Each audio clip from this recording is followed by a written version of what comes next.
It was a moonless night. I had been injured, so your grandpa was supporting me.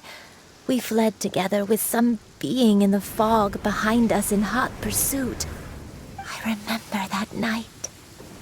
I remember falling to my knees, reciting a prayer over and over. This is your home. This is where you belong. You should have never left. The you of the past, the me from not that long ago. We should have never.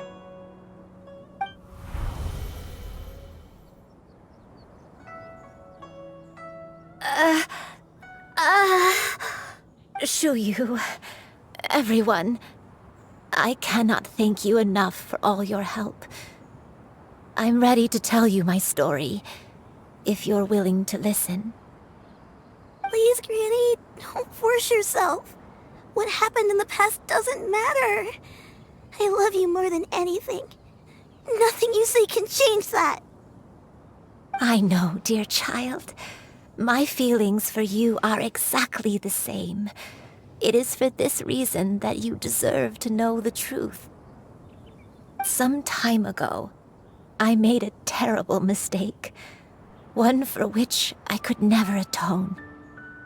Is this the sin that you mentioned in Joyun Karst? What happened? I am, in truth, not a human being. My real form, one that I held for centuries, was that of a wild crane.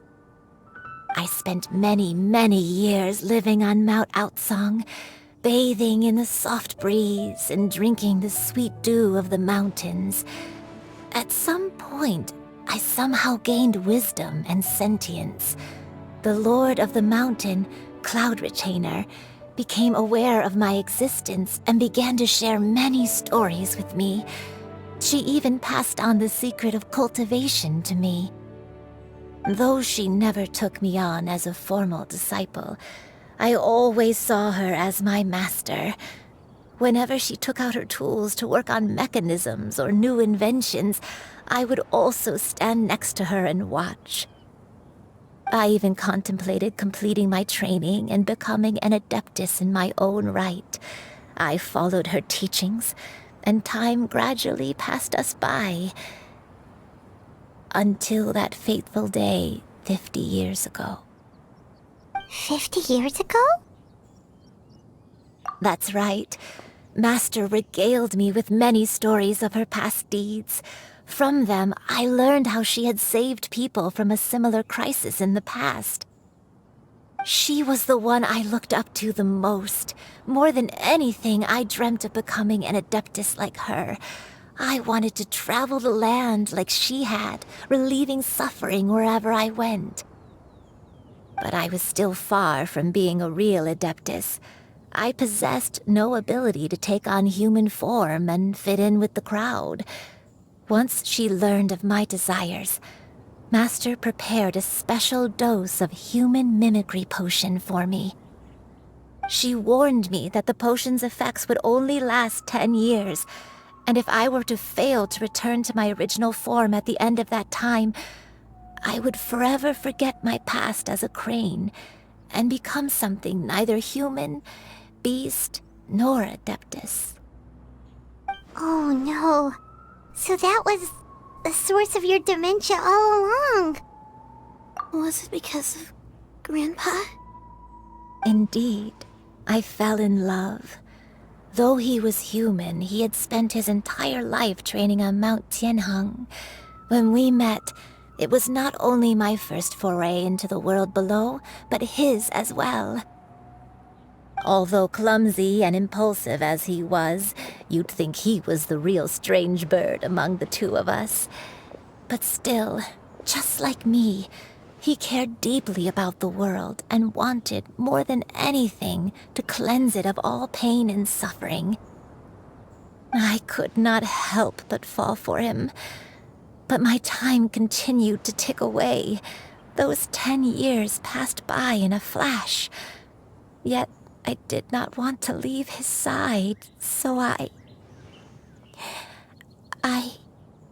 Oh no, committed an offense. I wanted to stay with him, even if it meant living a life full of pain and suffering, even if it meant that I would eventually turn into a monstrosity. I knew I had betrayed Master's hopes, but I was too ashamed to face her. So I wrote her a long letter instead and asked someone to leave it outside her abode. I was convinced that she would not support my decision, and I lacked the courage to speak to her face to face. In my shame, I fled and tried to hide from the world, such that no one would be able to find me again. But that was only the beginning of my troubles. I began to suffer from a strange illness. My memories became hazy and confused, and I could no longer keep myself awake. I understood that my pain was caused by my refusal to return to the life I was fated to lead. Along with my memories as a crane, I soon forgot the true cause of my suffering as well. I knew only that I had committed a sin. All I could do was pray for forgiveness, even if I had long forgotten what needed to be forgiven. Looking back, I was beyond lucky to have come across that traveling merchant at Wangshu Inn. It was such a fortunate coincidence that we were there at the same time. If it weren't for those soul-revitalizing tea pills, I probably would have... Granny, what's wrong? Coincidence? Why did I ever think it was a coincidence? Tea pills concocted using the blood of an adeptus? No. It couldn't be. Master, don't tell me. Back then, that merchant was actually... Human custom would dictate the conferral of gifts to be in order when one's progeny is wedded, would it not? Consider the pills a symbol of one's best wishes.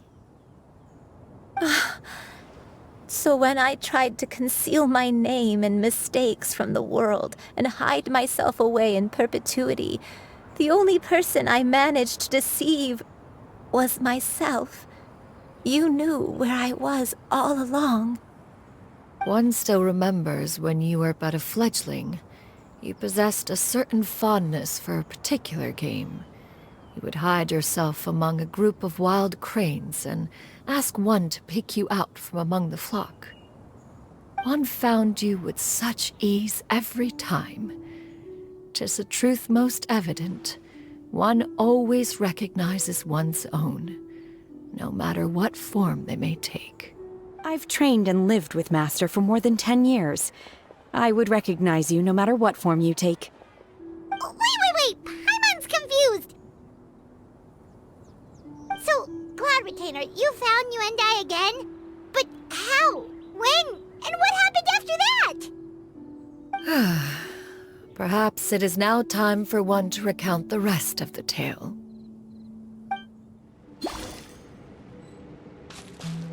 One was furious upon receiving your letter.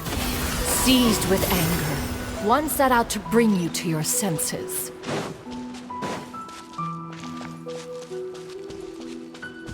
Yeah! Got her!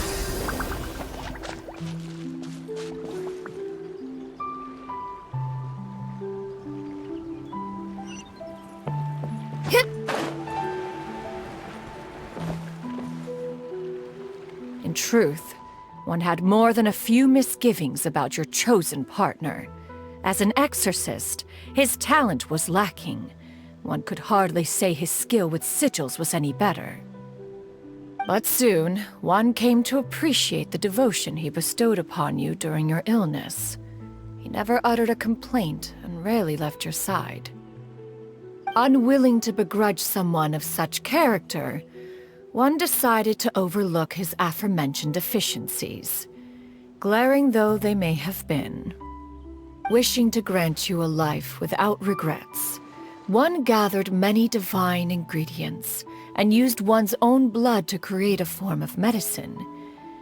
Though imperfect, it managed to suppress the more dire effects of your illness. As for how to deliver the medicine, After much contemplation, one eventually decided to perform the deed oneself. One took great care to alter one's features and select the appropriate attire. Only after meticulous scrutiny did one finally set out for Wangshu Inn. As one expected, you were most ignorant of one's true identity. You showed not even the slightest inkling of recognition. One was quite torn. Should one have celebrated the success of one's disguise, or mourn the loss of your acquaintance?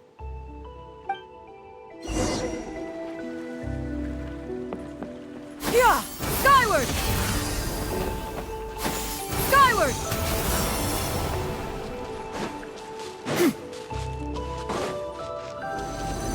Yeah! Skyward! Scatter! Yeah! Scatter! Nevertheless, one would speak to you about another matter, if you are amenable, even considering your loss of memory. One was simply flabbergasted that you could so easily forget the consequences of consuming medicine infused with adepto blood. Its proclivity to attract monsters is hardly that complicated of a concept to remember. To think that you tried to travel while weak from sickness and heavy with child. Had one not intervened to clear the fog, all of you would have been lost during the night. Yeah! Skyward! Seize the skies! Yeah! Scatter! Skyward!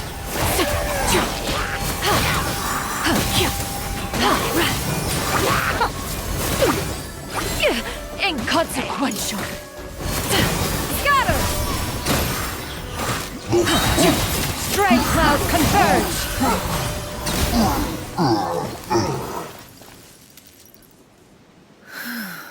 Those monsters would hardly have pursued you with such ferocity without sufficient incentive. They were likely incited by the presence of godly remains. Said godly remains, in turn, were likely drawn to the trace of one scent on your body. One was, after all, an active participant in the Archon War.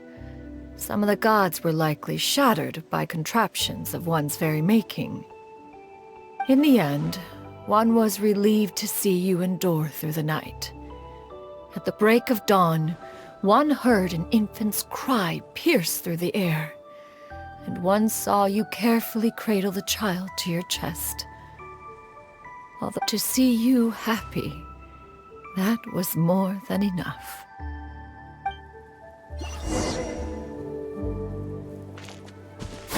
Skyward! Scatter!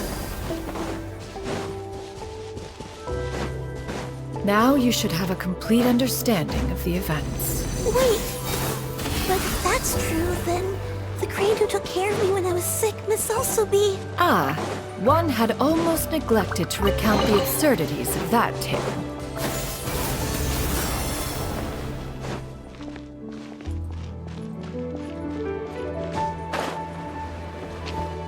Yeah! Skyward! Just as you and I troubled one with her antics, so did you give one many a headache. Upon finding you burning with fever, one made plans to bring you back to one's abode for treatment. However, upon seeing one's form, you began to cry, refusing to get on one's back. When one asked you why, apparently you believed that one could not possibly be a true Adeptus, because all illuminated cranes are white from tip to toe. One had no choice but to apply powder to one's body to conceal the variegated nature of one's appearance. It bears mentioning, however, that as a crane, Yuandai was nearly entirely pure white in color. Though you had never encountered her in that form, you still recognized the essence of her being. Perhaps fate brought you two together in more ways than one.